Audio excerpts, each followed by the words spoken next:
Dear students, मैं doctor Mahavir Singh Yadav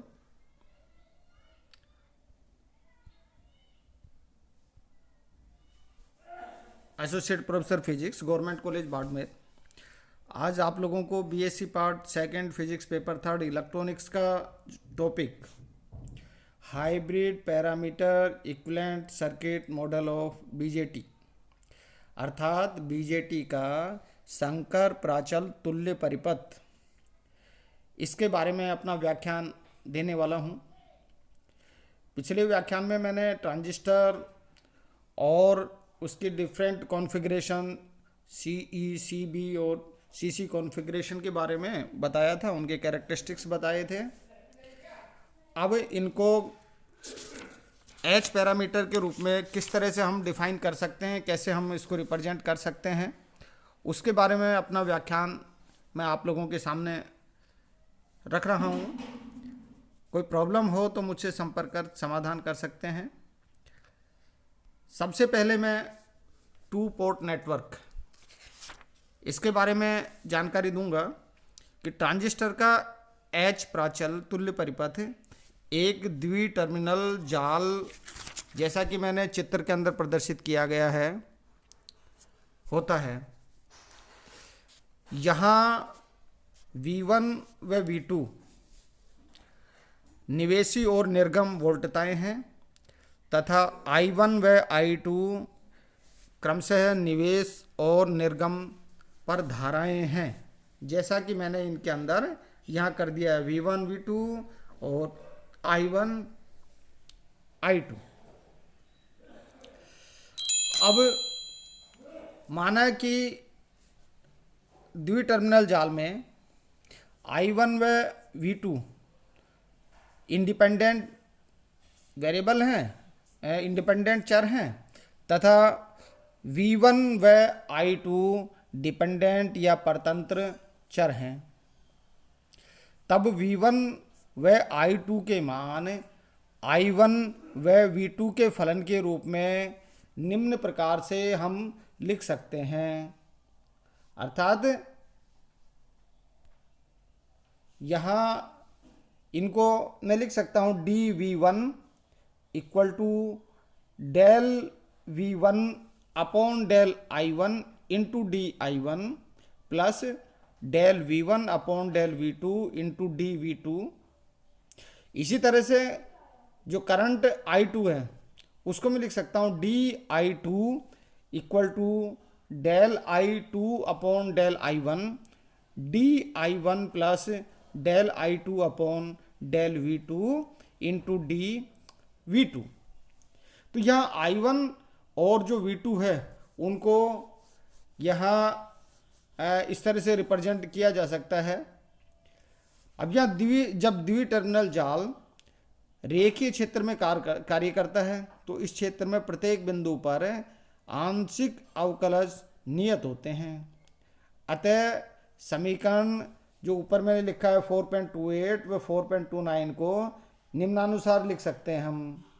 तो यहाँ V1 equal to H11 I1 plus H12 V2 और यहाँ I2 इक्वल टू लिख सकता हूँ H21 I1 plus H22 V2। अब जब द्वि टर्मिनल जाल रेखीय क्षेत्र में कार्य करता है तो ऐसी स्थिति के अंदर तो प्रत्येक बिंदु पर आंशिक अवकलज नियत रहता है। तो यह मैंने लिख ही दिया था। अब जहाँ ये जो H11 H12 H21 व H22 यहाँ हाइब्रिड पैरामीटर्स हैं, संकर प्राचल हैं, जिनके लिए व्यंजक निम्न प्रकार ज्ञात किया जा सकता है। फर्स्ट, अर्थात जब निर्गम टर्मिनल लघुपथित है अर्थात V2 का मान कितना है 0 है, लघुपथित है अर्थात V2 का मान कितना है 0 है। तो ऐसी स्थिति में यदि V2 इक्वल टू 0 है तो यहाँ V1 equal to H11 I1, या जो हाइब्रिड पैरामीटर H11 है उसका मान आ जाएगा V1/I1, जहां H11 लघु परिपथ प्रतिबाधा के नाम से जानी जाती है या लघु परिपथ प्रतिबाधा कहलाती है।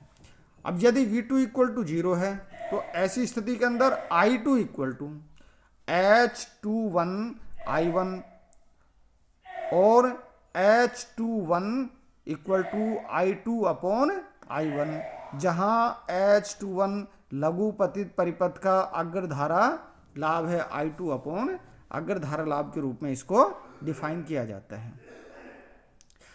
अब दूसरे रूप में हम सोचें कि जब निवेशी टर्मिनल खुले परिपथ में हो, अर्थात I1 का मान कितना हो, 0 हो, I1 इक्वल टू 0 शून्य हो, तो ऐसी स्थिति में I1 इक्वल टू 0 और V1 इक्वल टू आएगा H12V2 और H12 इक्वल टू V1/V2, जहां H12 खुले परिपथ उत्क्रम वोल्टता लाभ कहलाता है, V1/V2 खुला परिपथ उत्क्रम वोल्टता लाभ कहलाता है।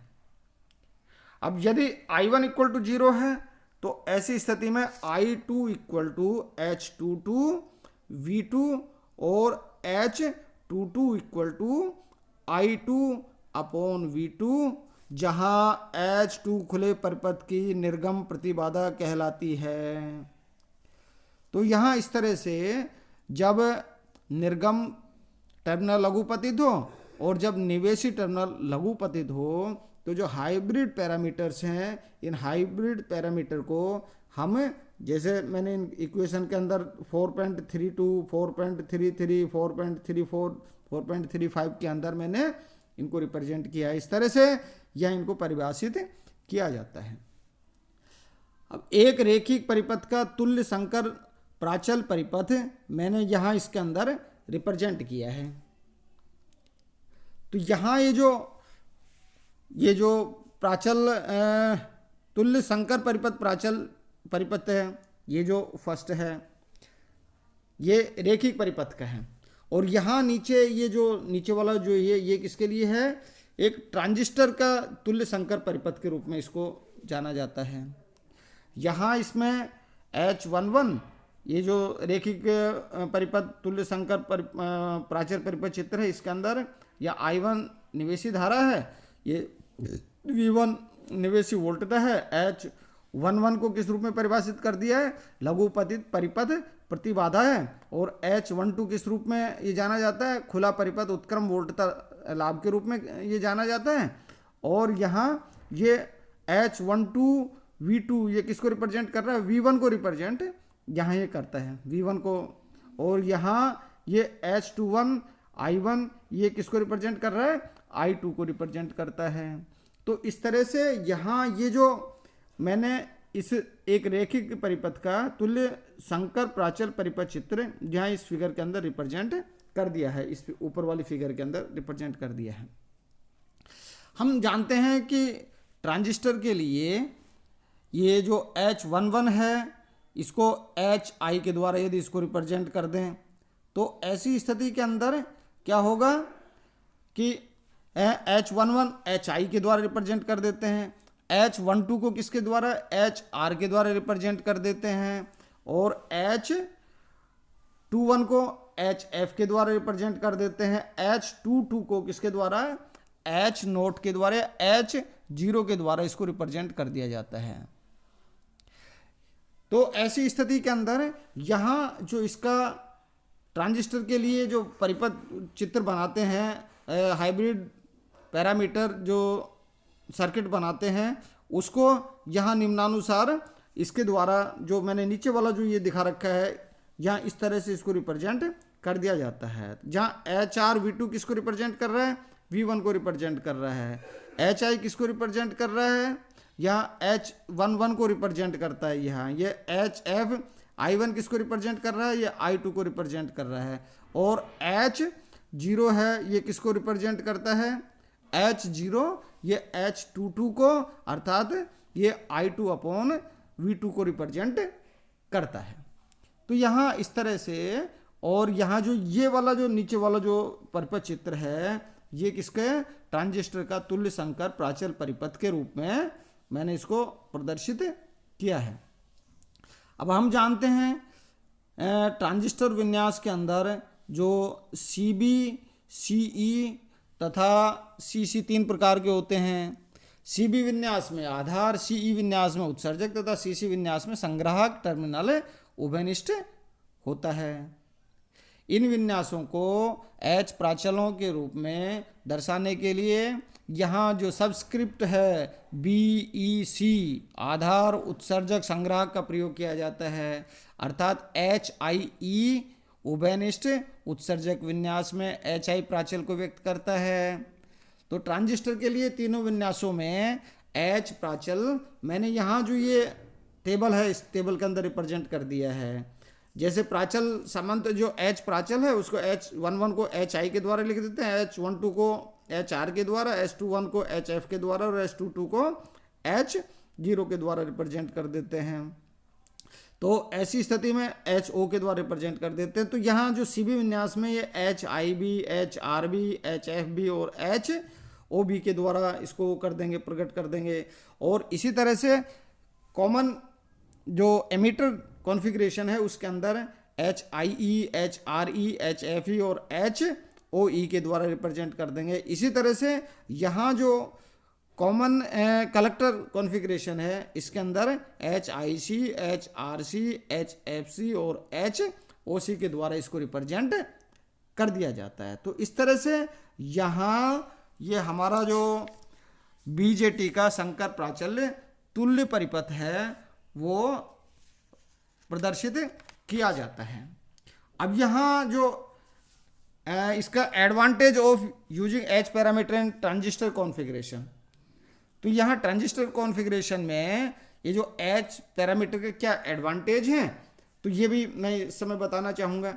तो यहाँ जो पहला इसका है, श्रव्य आवर्ती परास में ट्रांजिस्टर के H प्राचल वास्तविक संख्याएं होती है। पहली विशेषता तो ये होती है, इसका एडवांटेज ये है।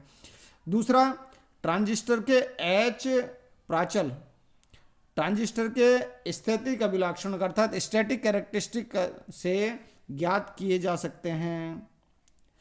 धारा लाभ, वोल्टता लाभ, निवेशी तथा निर्गम प्रतिरोध सरलता रूप में ज्ञात किए जा सकते हैं H पैरामीटर की सहायता से। और H प्राचलों का उपयोग किसी भी ट्रांजिस्टर परिपथ के विश्लेषण में किया जा सकता है। तो इसलिए यहाँ ये जो H पैरामीटर हैं, ये H पैरामीटर यहाँ काफ़ी उपयोगी टूल के रूप में और इस इलेक्ट्रॉनिक्स के अंदर ट्रांजिस्टर कॉन्फ़िगरेशन और ट्रांजिस्टर यूज के अंदर इनका उपयोग होता है।